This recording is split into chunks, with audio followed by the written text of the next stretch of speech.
नमस्कार आमी शुभ्रकांती चैटार्जी आमार यूट्यूब चैनल सेलेस्टियल इनबक्से प्रथमेई आपनादेर सकलके स्वागत जानाच्छि। बर्तमान ग्रहगत अवस्थानेर भित्तिते आमादेर राशिचक्रेर द्वादशतम राशि बा शेष राशि अर्थात मीन राशिर जातक जातिकादेर এই जुलाई मास केमन जेते पारे आजके आमी सेई विषये किछु कथा बोलबो। प्रथमेई जेटा बोलबो जे मीन राशि सापेक्षे এই जुलाई मासे कोन कोन ग्रह आमादेर राशिचक्रे कोथाय कोथाय अवस्थान करबे। प्रथमेई बोली जे मीन राशितेई এই मुहूर्ते राहु अवस्थान करছে। मीन राशि सापेक्षे द्वितीय अर्थात मेष राशिर घरे এই मुहूर्ते मंगल अवस्थान करছে এবং आगामी 12 जुलाई मंगल चले जाबे मेष থেকে বৃষ রাশির ঘরে অর্থাৎ मीन राशि सापेक्षे मंगल चले जाबे द्वितीय থেকে तृतीय। এই তৃতীয় ভাবেই অর্থাৎ বৃষ রাশিতেই এই মুহূর্তে অবস্থান করছে বৃহস্পতি এবং আগামী 12 जुलाई যেহেতু मंगल चले আসবে বৃষ রাশির ঘরে তাই 12 जुलाई এর পর থেকে मंगल এবং বৃহস্পতি একত্রিত হয়ে मीन राशि सापेक्षे तृतीय भावे अवस्थान करবে। मीन राशि चतुर्थे अर्थात मिथुन राशिर घरे এই মুহূর্তে থাকছে রবি এবং শুক্র এবং আগামী 7 जुलाई शुक्र चले आसবে मिथुन থেকে কর্কট রাশির ঘরে অর্থাৎ मीन राशि सापेक्षे शुक्र चले যাবে चतुर्थ থেকে পঞ্চমে এবং ঠিক একই ভাবে আগামী 16 जुलाई রবিও চলে যাবে মিথুন থেকে কর্কট রাশির ঘরে অর্থাৎ मीन राशि सापेक्षे রবি চলে যাবে চতুর্থ থেকে পঞ্চমে। এই পঞ্চম ভাবেই অর্থাৎ কর্কট রাশিতেই কিন্তু এই মুহূর্তে অবস্থান করছে বুধ এবং আগামী 19 जुलाई বুধ চলে যাবে কর্কট থেকে সিংহ রাশির ঘরে অর্থাৎ मीन রাশি সাপেক্ষে বুধ চলে যাবে পঞ্চম থেকে ষষ্ঠ ভাবে এবং मीन রাশি সাপেক্ষে সপ্তম ভাবে অর্থাৎ কন্যা রাশির ঘরে থাকবে কেতু এবং मीन রাশি সাপেক্ষে দ্বাদশে অর্থাৎ কুম্ভ রাশির ঘরে বক্রী শনি অবস্থান করবে। প্রথমেই বলি যে मीन রাশির জাতক জাতিকাদের ক্ষেত্রে এই জুলাই মাসে কিন্তু স্বাস্থ্যগত দিক থেকে এই সময়টা কিন্তু বেশ কিছু সমস্যা এই জুলাই মাসে আসতে পারে। বিশেষ করে मीन রাশির জাতক জাতিকাদের যাদের হাই ব্লাড প্রেশার রয়েছে বা যারা হাইপার টেনশনে যাদের কোনো প্রবলেম আছে তাদের ক্ষেত্রে কিন্তু এই সময় তাদের কিন্তু কিছুটা কিন্তু সতর্ক থাকতে হবে। বিশেষ করে এই সময় কিন্তু मीन রাশির জাতক জাতিকাদের একটা ব্লাড রিলেটেড কোনো ধরনের সমস্যা হওয়ার একটা সম্ভাবনা কিন্তু থাকবে। চোট আঘাত লেগে রক্তপাত হওয়ারও একটা সম্ভাবনা কিন্তু এই সময় मीन রাশির জাতক জাতিকাদের ক্ষেত্রে থাকবে। এর পাশাপাশি मीन রাশির জাতক জাতিকাদের মুখমণ্ডলে বা মাথায় কোনো ধরনের কোনো চোট আঘাত লাগারও কিন্তু একটা সম্ভাবনা এই সময় থাকবে। সেই দিক থেকে मीन রাশির জাতক জাতিকাদের কিছুটা কিন্তু সতর্ক থাকতে হবে। যেহেতু এই মুহূর্তে রাহু অবস্থান করছে मीन রাশির ওপরে সেই কারণে मीन রাশির জাতক জাতিকাদের মানসিক একটা চঞ্চলতা বা মানসিক অস্থিরতা বৃদ্ধিরও একটা সম্ভাবনা এই জুলাই মাসে থাকবে। मीन রাশির জাতক জাতিকাদের আর্থিক দিক থেকে বলবো যে मीन রাশির দ্বিতীয় পতি মঙ্গল অর্থাৎ আয় ভাবপতি মঙ্গল কিন্তু আগামী 12 জুলাইয়ের পর থেকে বৃষ রাশিতে গিয়ে বৃহস্পতির সাথে কিন্তু একত্রিত হয়ে অবস্থান করবে। তাই আগামী 12 জুলাইয়ের পর থেকে मीन রাশির জাতক জাতিকাদের আর্থিক দিক থেকে বা আর্থিক উন্নতির দিক থেকে কিন্তু একটা অত্যন্ত ভালো সময় এবং এর পাশাপাশি मीन রাশির জাতক জাতিকাদের কর্মজীবনের দিক থেকেও যেহেতু मीन রাশির দশমপতি বৃহস্পতি যেহেতু আগামী 12 জুলাইয়ের পর থেকে আয় ভাবপতি অর্থাৎ মঙ্গলের সাথে একত্রিত হচ্ছে তাই 12 জুলাইয়ের পর থেকে কর্মজীবনে কোনো ধরনের উন্নতি বা কর্মক্ষেত্রে সফলতা পাওয়ার কিন্তু একটা সম্ভাবনা मीन রাশির জাতক জাতিকাদের ক্ষেত্রে থাকবে।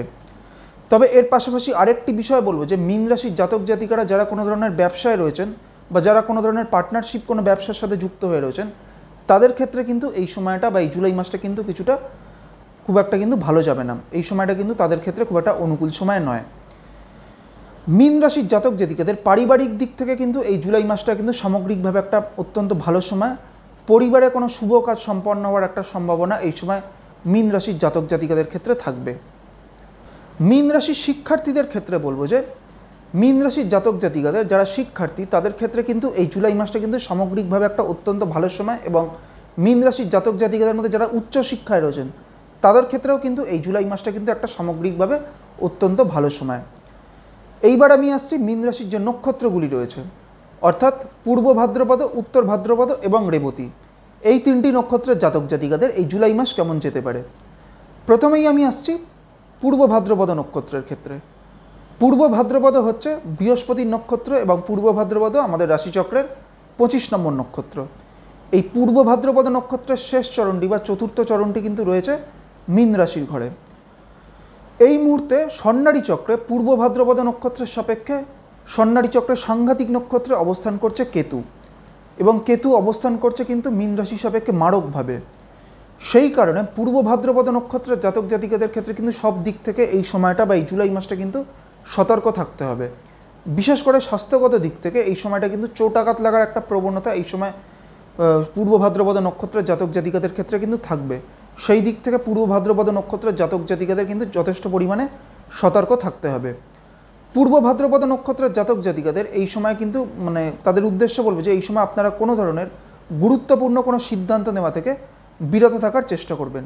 বিশেষ করে যাদের পূর্ব ভাদ্রপদ নক্ষত্র যারা বিবাহযোগ্য এবং যাদের বিয়ের কোনো কথাবার্তা চলছে তাদের ক্ষেত্রে বলবো যে এই সময় আপনারা বিবাহ ঘটিত কোনো ধরনের যোগাযোগ বা কোনো কথাবার্তা অন্তত এই সময়ের জন্য আপনারা স্থগিত রাখার চেষ্টা করবেন। পূর্ব ভাদ্রপদ নক্ষত্রের জাতক জাতিকাদের উদ্দেশ্যে আরেকটি বিষয় বলবো যে পূর্ব ভাদ্রপদ নক্ষত্রের জাতক জাতিকাদের এই সময় কিন্তু আর্থিক দিক থেকে এই সময়টা কিন্তু খুব একটা কিন্তু ভালো যাবে না। বিশেষ করে যারা ব্যবসায় রয়েছেন তাদের ক্ষেত্রে কিন্তু আর্থিক দিক থেকে বা আর্থিক ক্ষতির কিন্তু একটা সম্ভাবনা এই সময় যারা ব্যবসা করছেন তাদের ক্ষেত্রে কিন্তু থাকবে। সেই দিক থেকে যারা ব্যবসায়ী পূর্ব ভাদ্রপদ নক্ষত্রে তাদের ক্ষেত্রে কিন্তু কিছুটা সতর্ক থাকতে হবে। পূর্ব ভাদ্রপদের পর হচ্ছে উত্তর ভাদ্রপদ নক্ষত্র। উত্তর ভাদ্রপদে হচ্ছে শনির নক্ষত্র এবং উত্তর ভাদ্রপদ আমাদের রাশিচক্রের ২৬ নম্বর নক্ষত্র। উত্তর ভাদ্রপদ নক্ষত্রের জাতক জাতিকাদের ক্ষেত্রে কিন্তু সামগ্রিকভাবে এই জুলাই মাসটা কিন্তু একটা অত্যন্ত ভালো সময়। এই সময় বৃহস্পতি উত্তর ভাদ্রপদ নক্ষত্রের সাপেক্ষে সাধক নক্ষত্রে অবস্থান করছে, সেই কারণে এবং মীন রাশির অধিপতি যেহেতু বৃহস্পতি, সেই কারণে উত্তর ভাদ্রপদ নক্ষত্রের জাতক জাতিকাদের সামগ্রিক দিক থেকেই বিশেষ করে অর্থনৈতিক উন্নতি এবং তাদের কেরিয়ারের দিক থেকে এই জুলাই মাসটা কিন্তু একটা সামগ্রিকভাবে ভালো সময়। এবং এর পাশাপাশি আরেকটি বিষয় বলবো যে যেহেতু এই মুহূর্তে উত্তর ভাদ্রপদ নক্ষত্রের ওপরেই রাহু অবস্থান করছে, তাই বেশ কিছু ক্ষেত্রে উত্তর ভাদ্রপদ নক্ষত্রের জাতক জাতিকাদের কিন্তু একটা মানসিক একটা অস্থিরতা কিন্তু একটা কাজ করবে। এবং এর পাশাপাশি এই সময় উত্তর ভাদ্রপদ নক্ষত্রের জাতক জাতিকাদের ক্ষেত্রে কিন্তু এই সময় একটা কোনো শুভ পরিবর্তন আসারও একটা তাদের জীবনে কিন্তু সেই শুভ পরিবর্তন আসারও একটা সম্ভাবনা কিন্তু এই জুলাই মাসে থাকবে। উত্তর ভাদ্রপদের পরে হচ্ছে রেবতী নক্ষত্র। রেবতী হচ্ছে বুধের নক্ষত্র এবং রেবতী আমাদের রাশিচক্রের ২৭ নম্বর নক্ষত্র বা আমাদের রাশিচক্রের শেষ নক্ষত্র। রেবতী নক্ষত্রের জাতক জাতিকাদের ক্ষেত্রেও এই জুলাই মাসটা কিন্তু সামগ্রিকভাবে একটা অত্যন্ত ভালো সময়। এই জুলাই মাসটা কিন্তু রেবতী নক্ষত্রের জাতক জাতিকাদের তাদের কর্মজীবনে বা কর্মক্ষেত্রে উন্নতির খুব ভালো সম্ভাবনা কিন্তু এই জুলাই মাসে থাকবে। তবে রেবতী নক্ষত্রের জাতক জাতিকাদের ক্ষেত্রে স্বাস্থ্যগত দিক থেকে কিন্তু কিছু সমস্যা এই সময় আসতে পারে। বিশেষ করে রক্ত সংক্রান্ত বা রক্তচাপজনিত কোনো সমস্যা বা যাদের হাই ব্লাড প্রেশার রয়েছে তাদের ক্ষেত্রে কিন্তু এই সময়, যাদের রেবতী নক্ষত্র তাদের ক্ষেত্রে কিন্তু এই সময়টা কিছুটা সতর্ক থাকতে হবে। আজকে আমি আমাদের রাশিচক্রের শেষ রাশি অর্থাৎ মীন রাশির জাতক জাতিকাদের এই জুলাই মাস কেমন যেতে পারে সেই বিষয়ে আলোচনা করলাম এবং এর পাশাপাশি মীন রাশির যে নক্ষত্রগুলি রয়েছে অর্থাৎ পূর্ব ভাদ্রপদ, উত্তর ভাদ্রপদ এবং রেবতী, এই তিনটি নক্ষত্রের জাতক জাতিকাদের এই জুলাই মাস কেমন যেতে পারে সেই বিষয়ে আপনাদের একটা সংক্ষিপ্ত ধারণা দেওয়ার চেষ্টা করলাম। সবশেষে এটাই বলবো, আপনারা সকলে খুব ভালো থাকুন এবং সুস্থ থাকুন, এটাই প্রার্থনা করি। নমস্কার।